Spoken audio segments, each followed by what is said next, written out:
Votre invité à présent dans la grande interview en direct sur Boursorama, c'est Bruno Tivoyant, directeur général du groupe Beneteau. Bonjour. Bonjour David. Il fallait venir nous voir là-haut, il fallait prendre votre catamaran et venir et braver les intempéries, hein.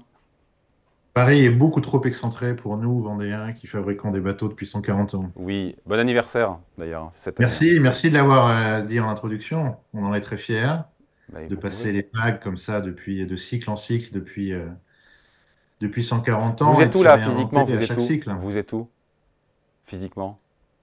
Je suis à La Roche-sur-Yon, là, Dampierre-sur-Yon exactement. D'accord. Bon, ça doit souffler un peu, non? Ça souffle un peu, ça pleut un peu, moins qu'il y a une heure, probablement moins que dans une heure. Bon, fabricant de bateaux, leader mondial, je rappelle, de la voile en monocoque, en multicoque, leader européen du bateau à moteur de 5 à 25 mètres. L'actualité, avant l'actualité, vos résultats semestriels, je voulais revenir là-dessus parce que c'est rare d'exporter autant. Vous exportez 85% de votre production, en tout cas de votre chiffre d'affaires, c'est colossal. Donc vous avez vraiment une présence mondiale qui est très forte, hein. On a une présence, oui, historique et qui continue de se développer. Historique parce que notre plus gros marché, finalement, c'est les États-Unis. C'est le plus gros marché du nautisme. Donc, c'est normal que ce soit le plus gros.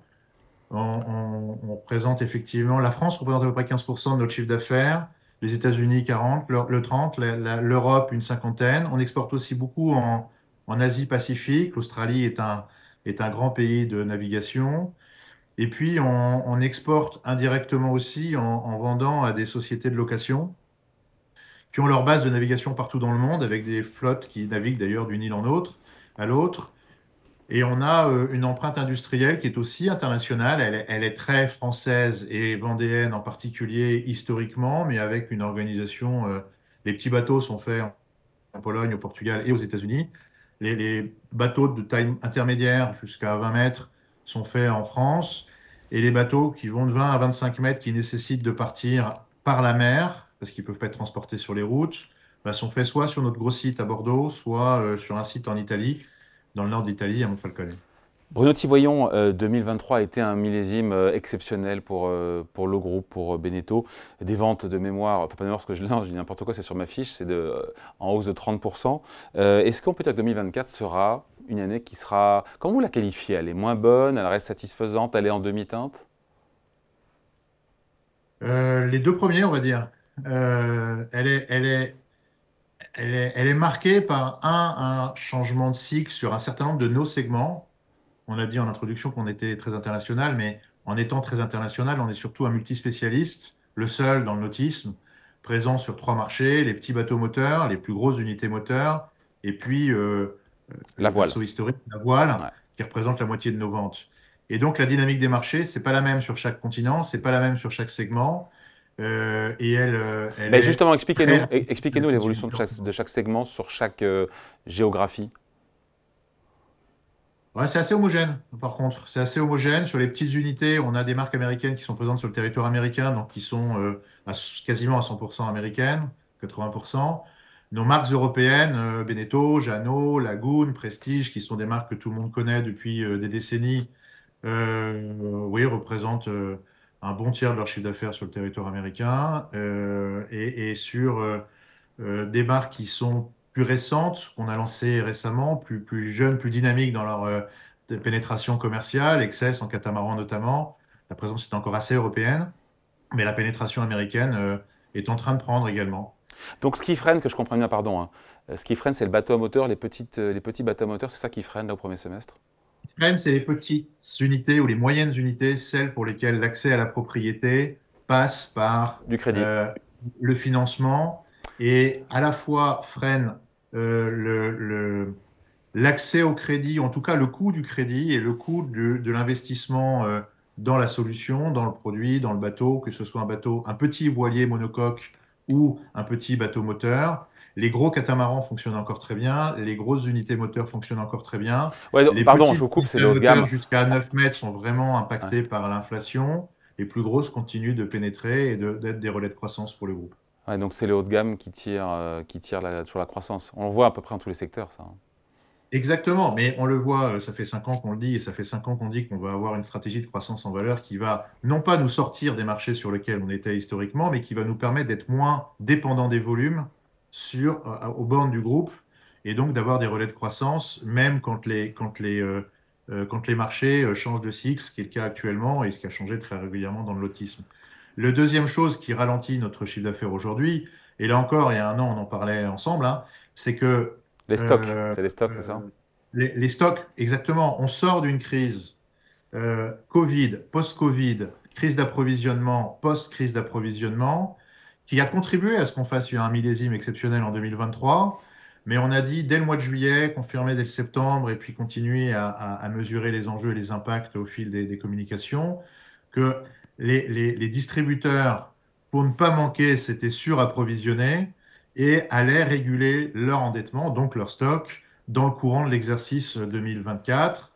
On a évalué l'impact de ça entre 100 et 150 millions d'euros pour l'exercice 2024, alors que le phénomène inverse avait été observé en 2023 pour 240 millions d'euros. Donc on a un balancier de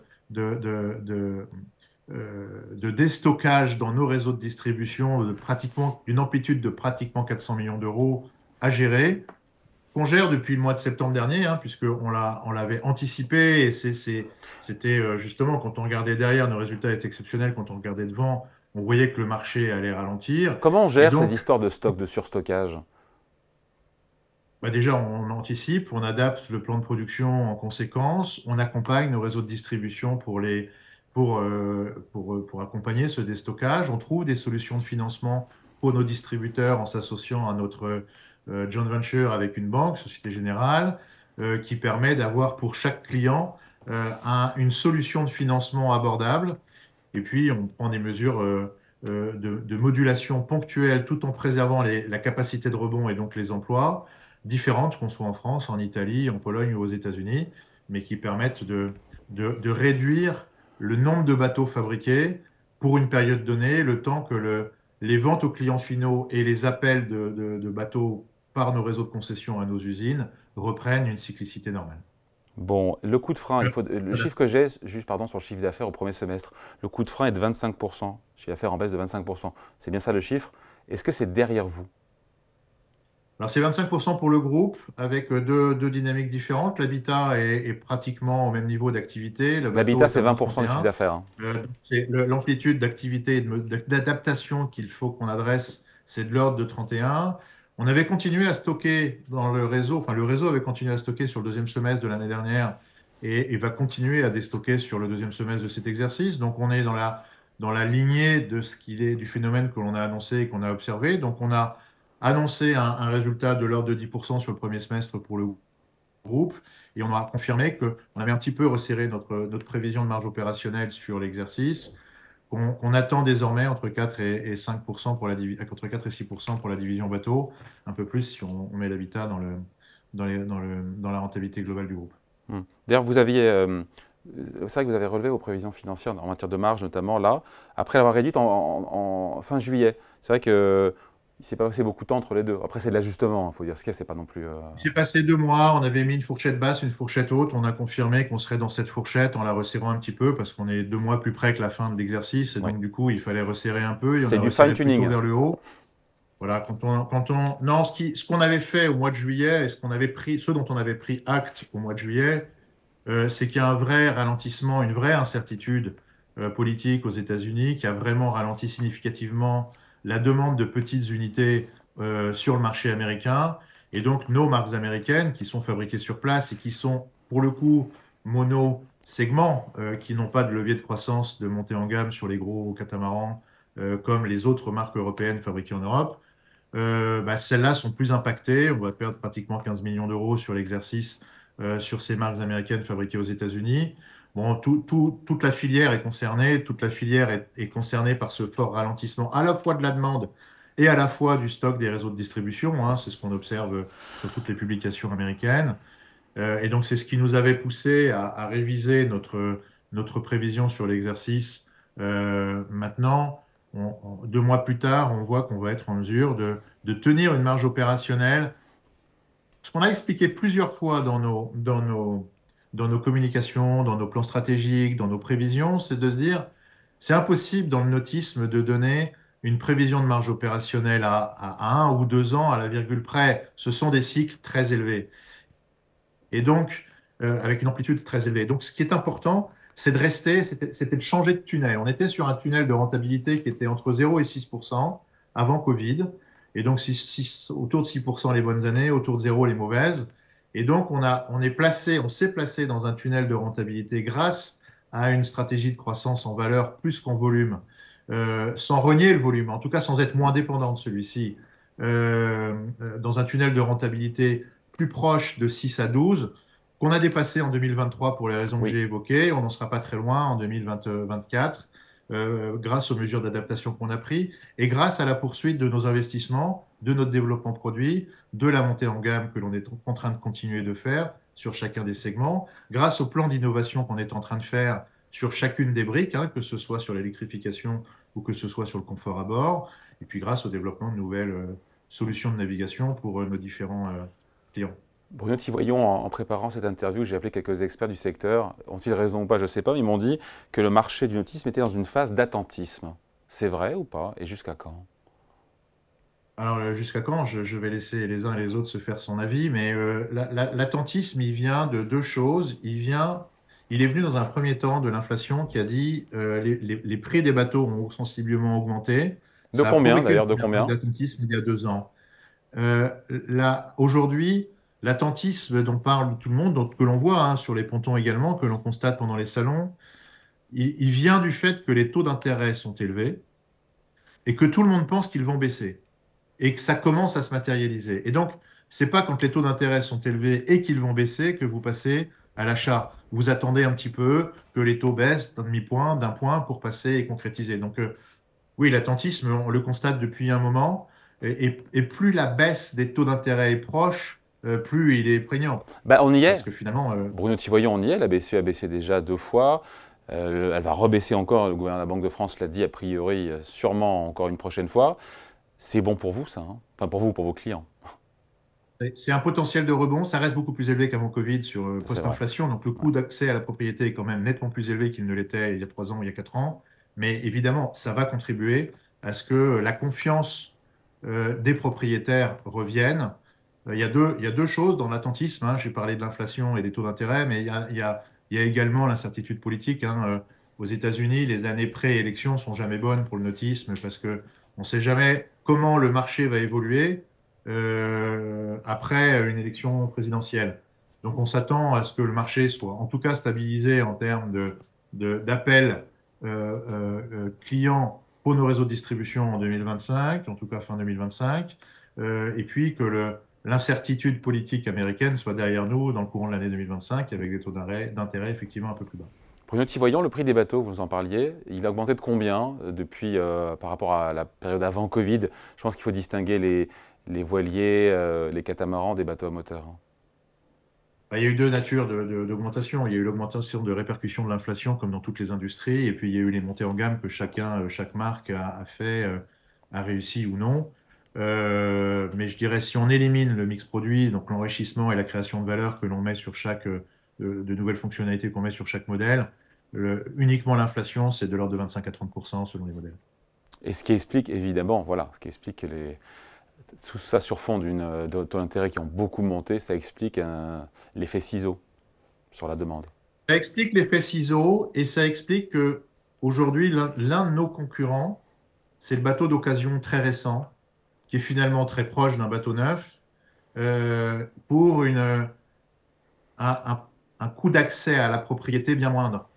Donc c'est pour ça que c'est essentiel d'accélérer notre développement produit, c'est pour ça que c'est essentiel de monter en gamme, c'est pour ça que c'est essentiel de renouveler notre offre sur l'ensemble de la gamme.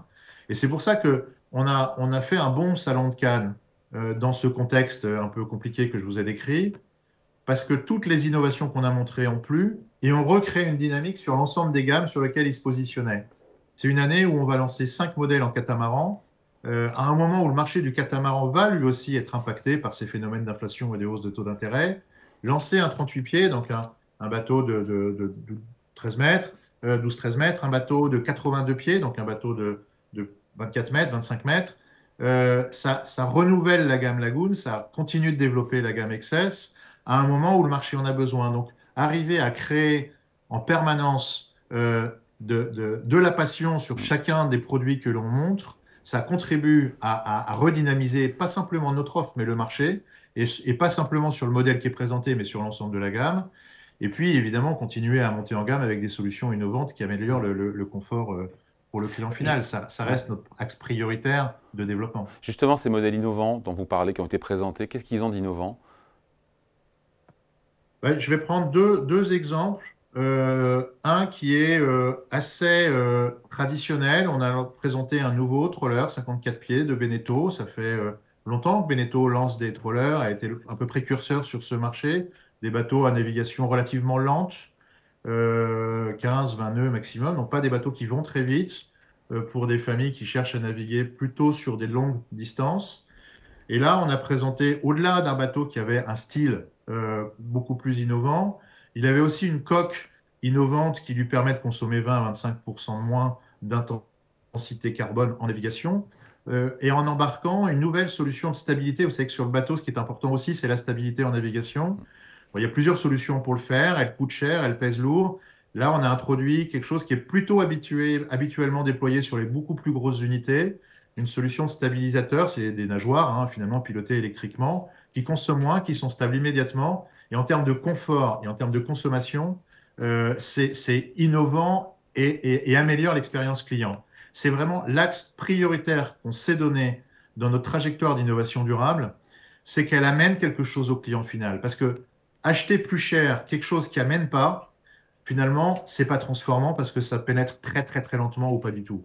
Alors que investir dans l'innovation durable qui amène le confort à bord, qui réduit le bruit ou la vibration pendant la navigation, c'est là où il y a un confort client et une expérience client améliorée. Et c'est là où l'innovation va pénétrer, en commençant par le haut de gamme et puis en descendant en gamme systématiquement. Le premier exemple, c'était celui-là, mais on a poussé le modèle jusqu'au bout en prenant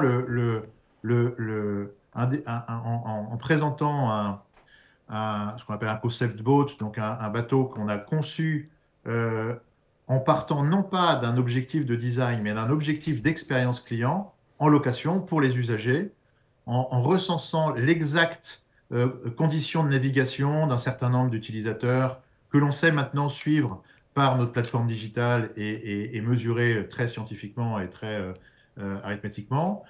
Et on a conçu autour de ça un bateau qui est plus confortable, plus stable, avec beaucoup plus de place à l'extérieur pour les familles qui naviguent l'été en location, et qui consomme beaucoup moins pour deux raisons. D'abord parce qu'il a une architecture navale moins consommatrice, et ensuite parce qu'il est avec une propulsion électrique et un réseau de panneaux solaires.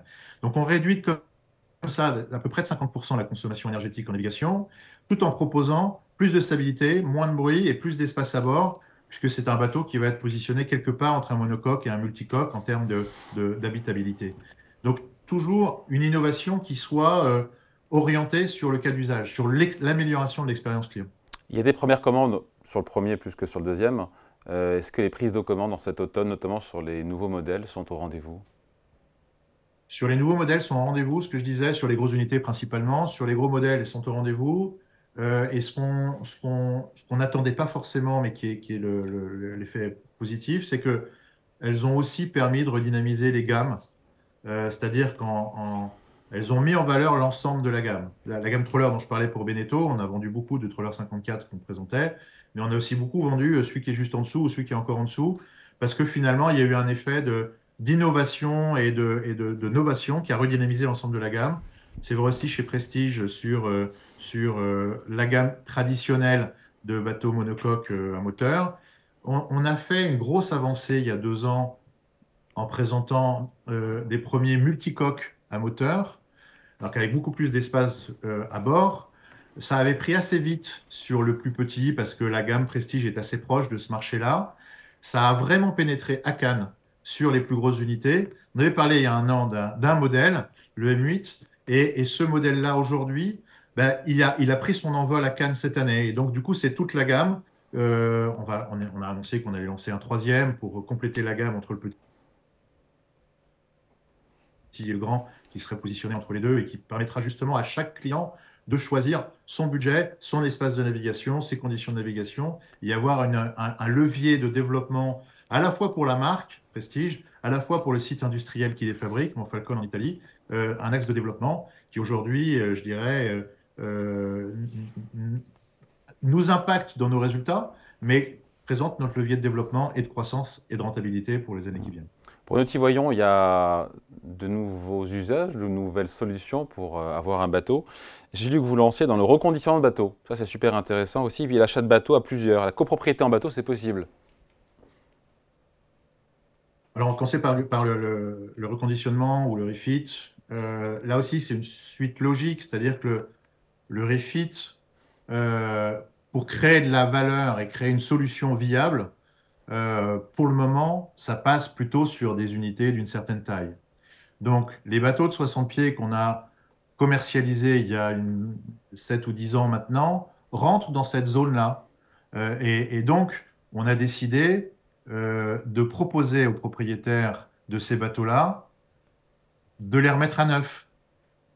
C'est pas de les améliorer un peu, c'est vraiment d'en faire des bateaux neufs en réutilisant la coque, le pont, la structure, mais en les remotorisant, en leur ramenant tous les équipements modernes, toutes les technologies modernes, tout l'aspect d'un bateau neuf, mais en réutilisant toute la structure, tous les matériaux, toute la coque, tout le pont et toutes Pour les le compte infrastructures du du même bateau. propriétaire.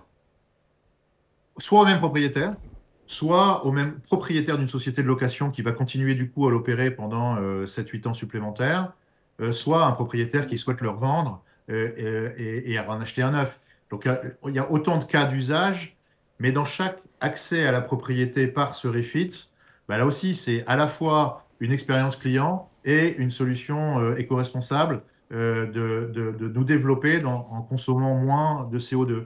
Donc c'est très nouveau pour le groupe parce que c'est assez récent que le groupe soit rentré dans cet écosystème des 60 pieds. Mais donc, ça va continuer à se développer. Mais encore une fois, étape par étape, il faut qu'on apprenne ce nouveau métier, ce nouveau savoir-faire. Mais le résultat est très prometteur des premiers bateaux qu'on a fabriqués en reconditionnement, effectivement. Et la La copropriété en copropriété, bateau, pardon? la copropriété en bateau, c'est possible. Alors c'est possible et c'est possible de deux manières possibles. La première qui existe depuis un certain temps, c'est le programme de charter, c'est-à-dire vous achetez un bateau, vous le mettez en gestion dans une société de location, vous vous en servez les 3 semaines par an où vous souhaitez naviguer dessus, et pendant 15-20 semaines, la société de location va l'opérer, l'entretenir pendant le reste du temps et l'opérer pour le mettre à disposition de touristes qui vont naviguer dessus. En Croatie, en Grèce, en Italie, au BVI, aux Caraïbes. C'est un axe de développement qui s'est beaucoup développé ces dernières années. Là, ce qui est nouveau comme copropriété, c'est un accès à la propriété du bateau, donc il n'est pas forcément dans un programme de gestion, mais qu'il est propriétaire, il est propriété de plusieurs propriétaires qui en général se connaissent et achètent ensemble dans un programme de partage, mais qui est effectivement qui prend beaucoup aux États-Unis et qui commence à pénétrer également, mais également qu'on commence à proposer aussi dans les sociétés de location. Avant de se quitter, Bruno Voyons, on est sur Boursorama. Beneteau est coté sur le SBF 120. Je regardais, l'action a perdu 30% en 6 mois. Vous trouvez ça injustifié, excessif? Le décrochage du cours commence, j'ai regardé, fin mai, début juin. Euh, le décrochage du cours, ouais, il faut prendre du recul, hein. Quand on lit le cours de bourse, je pense que le marché regarde devant et regarde pas tellement les résultats qu'on a publiés. Je pense que les résultats qui sont publiés, ils montrent la robustesse du modèle, mais ils montrent pas la dynamique des marchés. La dynamique de marché, on a effectivement un ralentissement sur les petites unités et effectivement un programme de déstockage. Et donc, quand le déstockage sera terminé à la fin de l'exercice ou en tout début d'année prochaine, et que les dynamiques des marchés commenceront à repartir sur une bonne dynamique, les fondamentaux qui sont là, les capacités de rebond qui sont préservées, reviendront dynamiser le cours. Maintenant, on a fait un choix depuis plusieurs années maintenant d'être extrêmement transparent sur où on est, où on va, comment va le marché, et de jamais surprendre, de jamais être surpris nous-mêmes, mais de jamais surprendre le marché. Donc, du coup, effectivement, quand il y a un changement de tendance sur le marché et qu'on dit, bah, ça crée un peu de surprise. C'est ce qui s'est passé il y a un an. Entre-temps, quand on s'était parlé il y a un an, L'action était à 12 euros, elle était montée à 14, et puis après, le ralentissement du marché américain très fortement On est à 10 a là, on créé est un à peu 10 hein, sur l'action. comme toutes les valeurs cycliques ont été très impactées, le changement de cycle a impacté ça. Voilà, donc on regarde ça en étant rivé sur notre cap, qui est de continuer notre montée en gamme, de continuer à nous développer de manière innovante, à la fois de manière éco-responsable, mais avec une innovation éco-responsable qui amène une amélioration de l'expérience client.